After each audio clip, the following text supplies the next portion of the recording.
पावसाळ्यात वातावरणातील ह्युमिडिटी म्हणजेच आर्द्रता खूप मोठ्या प्रमाणात वाढते। जेव्हा ह्युमिडिटी खूप हाय असते तेव्हा स्किनवरती एक्सेसिव्ह ऑइल प्रोड्यूस होऊ लागतं। त्यामुळे ॲक्ने पिंपल्सचे प्रॉब्लेम्स होतात। स्किनवर एक्सेसिव्ह ऑइलमुळे बॅक्टेरिया फंगल इन्फेक्शनचे हे चान्सेस खूप वाढतात। त्यामुळे ॲक्ने पिंपल्स बरोबरच व्हाईट हेड्स आणि ब्लॅक हेड्स देखील होऊ लागतात। त्यामुळे आपली स्किन ही खूप डल आणि ड्राय दिसू लागते।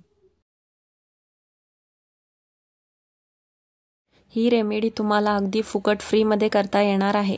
या चॅनलला सबस्क्राइब करणं देखील बिलकुल फ्री असणार आहे। सो सबस्क्राइब बटनला प्रेस करा आणि त्याच्या बाजूची जी बेल आयकॉन असते त्याला देखील हिट करा।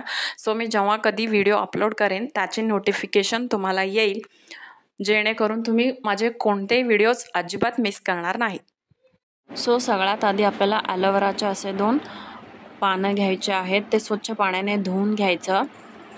त्यानंतर एखाद्या पिलरने असं बाजूचा जो काटेरी भाग असतो तो डिस्कार्ड करून टाकायचा आणि व्हिडिओमध्ये दाखवल्याप्रमाणे ॲलोवेरा हा पील करून घ्यायचा आहे, जेणेकरून आपल्याला ॲलोवेराचा जेल काढता येईल।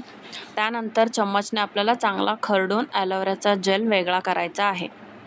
ॲलोवेरामध्ये विटॅमिन ए, सी, बी आणि B12 आणि फॉलिक ॲसिड असतं, जे स्किनला हायड्रेट करतं।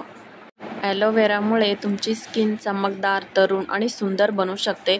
याच्या वापराने चेहऱ्यावरील डाग, पिंपल्सची समस्या दूर होते। चेहऱ्यावर कोरफड मसाज केल्याने सुरकुत्या आणि बारीक रेषाही कमी होतात। तुम्ही येथे बघू शकता, आपण ॲलोवेराचा जेल हा वेगळा केलेला आहे। आता हा आपल्याला वाटीमध्ये काढून घ्यायचा आहे। हातामध्ये हा तुम्हाला थोडंसं चिपचिपा वाटू शकतो, बट इट्स ओके। याचे आपल्या चेहऱ्यासाठी खूप सारे फायदे देखील आहेत। आता हा जेल आपल्याला मिक्सर जारमध्ये ट्रान्सफर करायचा आहे आणि मिक्सरमध्ये फिरवून घ्यायचा आहे। तुम्ही इथे बघू शकता, मिक्सरमध्ये फिरवून घेतल्यानंतर असं आपल्याला ॲलोवेरा जेल भेटेल। आता याचाच वापर आपल्याला पुढे करायचा आहे। सगळ्यात आधी आपल्याला हिरवे मूग घ्यायचे आहेत। यामध्ये विटॅमिन ए आणि विटॅमिन सी असतं, जे स्किनवरती हेल्दी ग्लो ॲड करतं। यामध्ये नॅचरल ब्लिचिंग प्रॉपर्टीज असतात, जे पिगमेंटेशनला तसंच टॅनिंगला रिमूव्ह करण्यास मदत करतात।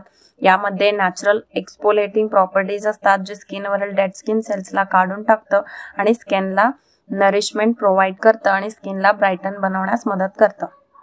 हिरवे मूग आपल्याला मिक्सरमधून बारीक करून घ्यायचं आहे आणि त्याची अशी बारीक अशी पावडर आपल्याला बनवून घ्यायची आहे। या रेमेडीचे 2 स्टेप्स असणार आहेत। फर्स्ट स्टेपमध्ये आपल्याला स्क्रबिंग करायचं आहे।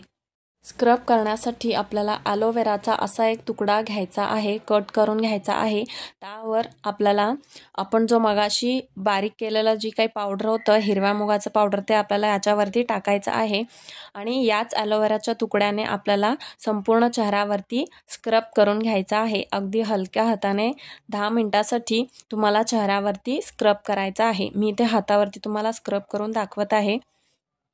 मध्ये मध्ये आपल्याला असं याला पोक करायचं आहे। बोटाने तुम्ही याला असं पोक करू शकता किंवा तुम्ही चाकूसुद्धा यूज करू शकता। एखाद्या चाकूने किंवा नाईफने तुम्हाला त्याच्यावरती पोक करायचं आहे आणि चेहऱ्यावरती हलक्या हाताने तुम्हाला स्क्रब करून घ्यायचं आहे। स्क्रबिंगमुळे चेहऱ्यावरील जे काही डेड स्किन सेल्स असतील, मृत पेशी असतील, ते काढून टाकले जातील। त्यामुळे चेहरा हा ग्लोई आणि सुंदर दिसू लागेल।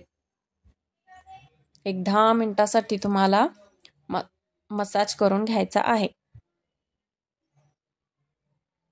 नाकाजवळ जिथे कुठे ब्लॅक हेड्स असतील किंवा फोरहेड असेल किंवा चिन एरिया असेल, तिथे तुम्हाला मसाज करून घ्यायचा आहे, स्क्रब करून घ्यायचा आहे। 10 मिनिटानंतर तुम्हाला फेस वॉश करायचा आहे। 10 मिनिटानंतर मी हँडवॉश करून घेतलेला आहे। तुम्ही बघू शकता किती क्लीन आणि क्लिअर हे माझं हात तुम्हाला आता दिसत आहे। अशाच प्रकारचा ग्लो तुम्हाला चेहऱ्यावरती देखील दिसेल। आता नेक्स्ट स्टेपमध्ये आपल्याला एक फेस पॅक प्रिपेअर करायचा आहे। त्यासाठी सगळ्यात आधी आपल्याला जो ॲलोवेरा ज्यूस किंवा ॲलोवेरा जेल आपण जो मिक्सरमधून फिरवून घेतलेला होता, तो आपल्याला या फेस पॅकसाठी घ्यायचा आहे। फेस पॅक प्रिपेअर करण्यासाठी आपल्याला ज्वारीचं पीठ लागणार आहे। कदाचित तुम्हाला माहिती नसेल की ज्वारी हे आपल्यासाठी स्किनसाठी मॅजिक करू शकतं. ज्वारीमध्ये calcium, iron, phosphorus, magnesium, thiamine, folate आणि अँटीऑक्सिडंट्स असतात जे स्किनला हेल्दी आणि ग्लोई बनवतात. चेहऱ्यावरील पिगमेंटेशन असेल तर त्याला फेड करतं. डार्क स्पॉट्स, ब्लेमिशेस असतील तर त्याला सुद्धा हळूहळू फेड करण्यास मदत करतं आणि स्किन व्हाईटनिंगला प्रमोट करतं. त्वचेचा स्किन टोन हा सुधारला जातो. आता आपण फेस पॅक बनवायला सुरुवात करूया. फेस पॅकसाठी सगळ्यात आधी 1 ते 1.5 चमचे हे ज्वारीचं पीठ आपल्याला घ्यायचं आहे. त्यानंतर फुल 1 टेबलस्पून हे आपल्याला मूग डाळीचं पीठ म्हणजे हिरव्या मुगाचा जो पावडर आपण करून घेतलेला होता तो आपल्याला यामध्ये टाकायचा आहे. त्यानंतर यामध्ये 1 ते 1.5 चमचा आपल्याला ॲलोवेरा ज्यूस टाकायचा आहे जो आपण मिक्सरमधून बारीक करून घेतलेला होता. नेक्स्ट आपल्याला यामध्ये दही टाकायचं आहे.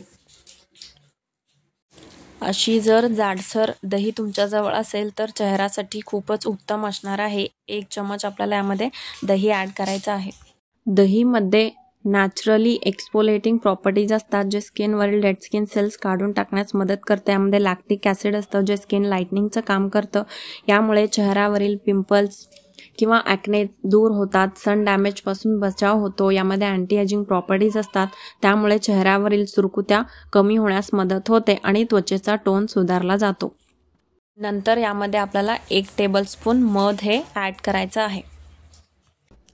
मध हे एक नॅचरल ह्युमेक्टंट आहे जे स्किनला नरिश करतं. जर तुमची स्किन ही ड्राय, फ्लेकी झाली असेल तर त्यापासून बचाव करतं. स्किनला हायड्रेटेड ठेवतं, नरिश ठेवतं, तसंच स्किनला मॉइश्चराईज करतं. आता हे मिक्सचर आपल्याला चांगल्या प्रकारे मिक्स करून घ्यायचं आहे. स्क्रब केल्यानंतर तुम्हाला फेस पॅक यूज करायचा आहे. ही रेमेडी तुम्ही आठवड्यातून एकदा यूज करू शकता जेणेकरून तुमची स्किन ही हायड्रेटेड आणि ग्लोई राहील. हा फेस पॅक तुम्हाला संपूर्ण चेहऱ्यावरती 15 मिनिटासाठी अप्लाय करायचा आहे. फेस पॅकच्या ॲप्लिकेशननंतर तुम्हाला अगदी हलक्या हाताने चेहऱ्यावरती मसाज करायचा आहे. 5 मिनिटासाठी मसाज करून तुम्ही हा फेस पॅक 15 मिनिटासाठी असाच ठेवू शकता. त्यानंतर तुम्हाला फेस वॉश करावा लागेल. आय होप तुम्हाला आजचा व्हिडिओ आवडला असेल. या व्हिडिओला लाईक करा, तुमच्या मित्रमैत्रिणींसोबत सगळ्यांसोबत शेअर करा आणि माझ्या चॅनलला सबस्क्राईब करा. त्याच्या बाजूची जी बेल आयकॉन असते त्याला देखील प्रेस करायला अजिबात विसरू नका.